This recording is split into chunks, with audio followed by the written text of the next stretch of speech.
Wag na wag kang magsisimula sa copy-paste system kung hindi mo pa ito napapanood.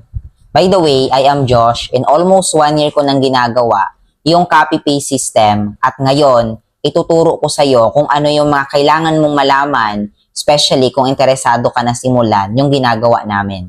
Unang-una, ang copy-paste system is a legit online opportunity na pwede ka talagang kumita ng malaki as long as sisipagan mo lang at as long as i-apply mo kung ano yung mga ituturo namin sa iyo. Hindi ito easy money or hindi ka dito kikita nang wala kang ginagawa. Kaya ang copy-paste system ay para lang sa mga masisipag. Number 2, itong copy-paste system ay isang online na negosyo. Kaya naman, meron ka ditong account ID or user ID na kailangan mong i-avail dahil kailangan yon para makapagsimula ka dito sa ginagawa namin. Pero itong negosyo na to ay hindi nakafocus sa pagbebenta-benta ng mga produkto